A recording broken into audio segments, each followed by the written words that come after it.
What's going on, pimps and pimpies? I'm your boy Numbskull, and today I'm coming at you with a trip report on a substance that I've always found extremely unique and very interesting. I most certainly plan to indulge sometime soon, possibly sooner than later. This substance I'm referring to is, of course, phencyclidine, or as it's more commonly known, PCP. Now, PCP has been on my radar ever since I was a kid and introduced to it in the movie Training Day. If you haven't seen the movie, I do recommend you go out and watch it. Anywho, this report is one coming off of Erowid for someone going by the name of Young Hippie Teenager. I haven't personally read through this yet, so that we can all experience this together. All I've done is check the name, drugs taken, and the length. I think this one's going to be pretty cool, and I do of course hope you all enjoy. Let's hop in. Drugs taken were PCP and cannabis, as well as some hash, at a dose of 1 cig PCP and cannabis, and an unlisted amount of hash. Body weight, 130 pounds. Gender, male. Experience year, 2004. Age at time of experience, not given.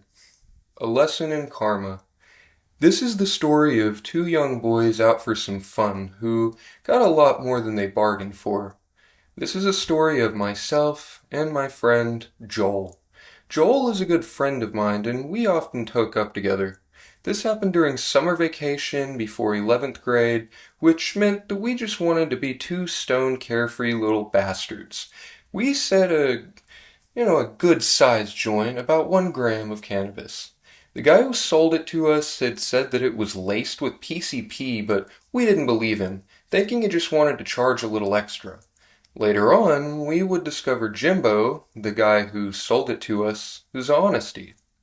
Joel came over around 9 in the evening, and as usual, I told my parents I was going to Joel's while he had said the same to his parents. We were set for a great night. First, we went to the local convenience store to load up on food for the night, and then went to the boardroom, as we like to call our designated spot. When we got there, we ran a few hash tokes and then decided to go for a wander. This was about 10 o'clock. We walked to a soccer field next to a rather large field of wheat or hay of some sort. We did the usual stoner things, talked about how awesome it was to be high and carefree and all of those great wonderful activities. We then lay down on the soccer field and looked up watching the moonlight play off of the clouds, looking at shapes and interesting patterns. This is when I had my first trip out of the night. As Joel was trying to show me how a cumulus looked like a goat, I let my eyes take in the entire sky. I was suddenly filled with an intense feeling of awe at the universe, and my mind began to wander and thought of the immense distance between myself and those shiny lights in the sky, the billions of miles away that they would have to be for something so incredibly massive to appear so small. And then, suddenly my grande thoughts were shattered by a most peculiar shape. There in front of me in the sky was an enormous apparition, taking up the entire stratosphere. It looked like a huge fucking fish, I exclaimed at the top of my lungs. Suddenly, for no particular reason, we both burst out laughing. As I shook with mirth, I could feel the air leaving my lungs in small spurts, and it caused a vibrating tremor to go through my body. We talked about how this was some good shit. Little did we know, it was only the beginning. We went on for another while until about 11 when we were coming down substantially enough to want to smoke some more. I remembered the stuff we got from Jimbo and suggested the idea. Joel, of course, was in agreeance.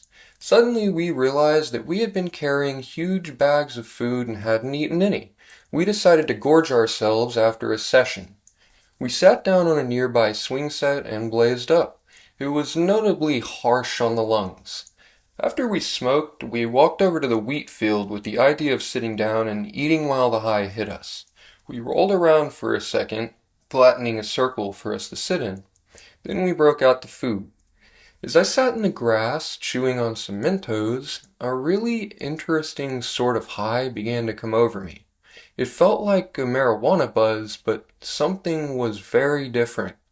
As I sat eating in total silence, The feeling that something was very, very different suddenly became evident. I began to panic at the state I was entering into. It was almost like a light mushroom buzz, except that it was more intense than anything I had ever felt. I felt like nothing existed beyond the small circle flattened in the grass that was up to my chest when standing up. The light from the small lantern I had brought illuminated everything in our circle, but no more. The panic lessened slightly, and I felt I should communicate with Joel, and that it would help me if he was feeling like I was. He said he was feeling really messed up too, and was a bit freaked as well. Being a seasoned hippie tripper, I knew what to do. I explained that if anything goes bad about a trip, just go with it, and think positive. It would be just one cool ride. This was about 20 minutes in. We ate and talked mostly about how cool this high was as it got more and more and more intense. Then we started talking about the universe, and this was when the PCP really kicked in. Our talk came to the conclusion that life is governed by karma. Life was divided into two types of actions. Actions that resulted in good vibes, and actions that resulted in bad vibes. We deduced that humankind has raped and destroyed the earth since we the first person to make waste. It was as though every word we spoke was law, and I believe every bit of it. It was as though this drug had opened up our minds to see what the world really was, not how society had conditioned us since birth to believe. I realized why I had the views that I had, how society had shaped them and told me all the lies as a child. First and foremost being, drugs are bad. It was insane how this drug was making me think. It was as though it had taken me to a level above the rest of the world. I felt an extreme apartness from everything around me except the natural world. As I sat in our cocoon of grass, I felt as though I had become one with nature, that I finally understood the universe and the purpose of us being here. How could I have not seen it? It was so blatantly obvious. One must live in good vibes and reach these states of enlightenment. Only then can they reach the next state of peace. Suddenly it hit me like a ton of bricks. The next level. All of those ancient history classes about ancient religion, Buddhism, Nirvana, the state of enlightenment, that was what we had to achieve. And PCP was, for us, the way to get there. All of these thoughts raced rampant through my head, and this was only the beginning. In a state of utter bliss, I let myself fall backwards into the grass, and felt like I was falling through fire, which I now look back and realize was just grass brushing my back. The fire didn't burn me, though. I was above it, temporarily in nirvana, total enlightenment. As I fell back, I was suddenly soaring through the sky in what was probably the most powerful hallucination I have ever had. I felt as though I was soaring on wings made of dreams, though the consciousness of the millions of people asleep in their beds. I went through thousands of people's dreams, and one that sticks most in my memory is that of a small African boy whose mother had been shot by a militant group of rebels.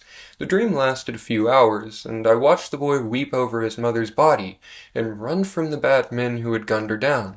And that was how it was for what seemed like an eternity. When suddenly I felt as though I was being sucked down to the ground in an enormous vacuum. Thud. I hit the ground, and then realized that only a few seconds had passed. Time was totally imperceivable. I looked at Joel, and he had a dazed look and was apparently tripping out in his own mind as much as I had been. I looked at my watch, and it was 11:45. Joel had to go home at 12:30, and I at 1. Suddenly Joel snapped out of it, and we once more began our conversation of the universe and how fortunate we were to have figured it out. We sat and ate and talked for a while, pondering about which kind of vibe each action we made would make. We got into a very deep discussion about the magnitude of the good vibe that came from us figuring out karma. Soon, it was 12:15, and Joel and I started home. He went to his house, but I still had an hour to kill and was still significantly stoned. So I did what I often do when I'm stoned and alone. I lay down under an oak tree. I then tripped out while staring at the moon shadows of the branches making shapes and patterns whirling about, periodically glancing at my watch until it was time to go home. 12:35, I ambled back to my place. I snuck upstairs so as to not wake my parents and climbed into bed with my headphones on and let the sweet sounds of one Jimi Hendrix soothe me to a great sleep. And so ended what I like to consider one of the best trips of my life. Upon waking the next morning, I shabbily tried to piece back together the night's events. I called Joel, and we both admitted that we were really fucked up last night, and that we had no clue what the fuck we were talking about. We decided to give Jimbo a call and get some more of that God shit. And that, ladies and gentlemen, is going to be the end of his report. I was correct when I said that this would be a pretty cool one, and I'm glad we could all hear this guy's report as a whole. I personally think that this was quite a glowing experience. Let me know what you guys think about it in the comments. Or, just shoot the shit. Maybe tell me if I'm doing a good job or not. If you guys enjoyed hearing this as much as I did, a like would also be very much appreciated. And if you like me, maybe consider following me on TikTok and perhaps subscribing to my YouTube. Every single one of you are amazing and you're all extremely valuable to me. I care about you all, I really do, and I want to make sure that I can help educate and guide you along on your escapades through the world of psychoactive substances. Really make sure you stay safe with harm reduction. Don't hesitate to reach out to me if you have a question. If I don't know the answer, I will figure it out and get back to you. I try to respond to all applicable comments and messages, and no matter how big this party we're all having over here gets, I always will. Don't forget post notifications if you're on YouTube and you don't want to miss anything new I put out. And with that, I will of course see all of you in the next one. Peace!